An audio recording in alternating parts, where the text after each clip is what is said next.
안녕하세요. 요키패밀리의 요키입니다. 벌써 제가 전기자전거를 시작한 지 1년이 되었습니다. 코로나 여파로 가볍게 시작한 취미생활이었는데 어느덧 진심이 되어버렸네요. 치사이클을 선택해 라이딩을 하면서 장단점에 대한 많은 생각들이 들었는데요.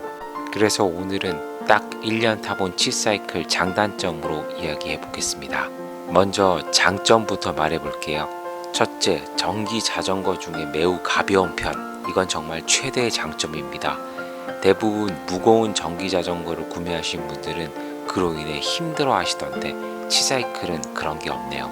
도로의 특성상 자전거를 들고 계단을 다닐 때도 부담이 없으며 특히 여성분들이 선택해도 감당할 수 있는 무게입니다. 둘째, 배터리가 탈부착이 가능하다. 배터리 일체형은 전력을 모두 소비하면 지옥의 하체 압박이 오는 것으로 유명합니다. 또한 전기자전거를 전원 코드 인근으로 옮겨야지만 충전도 가능해서 살짝 불편함이 있습니다. 치사이클처럼 배터리만 빼서 다른 곳에서 충전을 할 수 있다는 점은 정말 자출하시는 분들에게는 상상을 초월하는 메리트라고 생각합니다. 또한 추가 배터리를 구매한다면 교체하면서 라이딩을 할 수 있어 장거리 운행도 가능하게끔 탈바꿈할 수 있습니다. 그래서 저도 배터리 2개를 이용 중이며 매우 만족하는 편입니다. 셋째, 접이식이라 자동차 트렁크에 들어간다. 이것도 정말 큰 장점입니다. 차에 넣어서 어디든 옮겨 다니며 탈 수 있으니 이동성이 극대화됩니다. 특히 자전거 수리가 필요할 때 차에 넣을 수 없다는 건 대재앙인 거 아시죠? 넷째, 사이즈가 작아 집에 보관해도 부담이 없다. 요즘은 아파트 복도에 놔두는 것이 소방법 위반이라 집안에 보관해야 되는 이슈가 있습니다. 큰 자전거는 집안 보관이 정말 부담스럽죠. 이런 이슈의 반작용으로 당근마켓의 큰 자전거의 거래가 활발합니다. 치사이클은 접어서 보관하면 부피에 부담이 없어 다용도실이나 테라스에도 보관이 가능합니다. 다섯째, 100만원 이하대의 토크 센서 달린 전기자전거.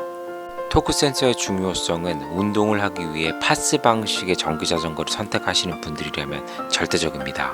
내가 페달을 밟아서 돌리는 힘에 따라 전기 구동의 밸런스가 맞춰져야 운동 효과를 누릴 수 있죠. 어디 제품이라 공개하지는 않겠지만 지인의 토크 센서 없는 미니벨로 전기자전거를 몰아봤는데 최악이었습니다. 그런 면에서는 토크 센서가 있는 치사이클은 정말 최고의 선택이라고 할 수 있어요.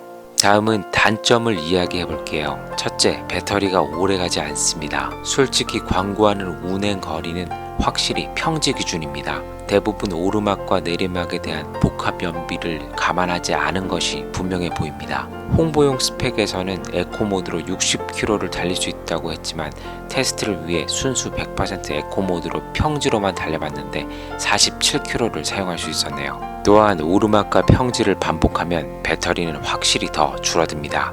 오르막과 내리막을 반복하는 코스로 운행했을 때 배터리 2개로 75km였으니 체감이 되실 겁니다. 그리고 추운 겨울에는 배터리의 성능이 한 30% 이상은 더 떨어지는 것도 알 수 있었습니다. 그래서 치사이클을 구매하실 생각이라면 무조건 추가 배터리를 꼭 사세요. 둘째, 기본 안장은 최악 중의 최악입니다. 기본 안장은 많은 분들이 지적하고 있는 부분이라 따로 말씀 안 드릴게요. 무엇을 상상하시든 그 이상 최악입니다. 꼭 바꾸세요. 셋째, 무전원으로는 사실상 매우 힘듭니다. 배터리 방전되면 무전원으로 달릴 수 있는 거 아니야? 라고 생각하시는 분 많을 겁니다. 저도 구매하기 전에는 그랬으니까요.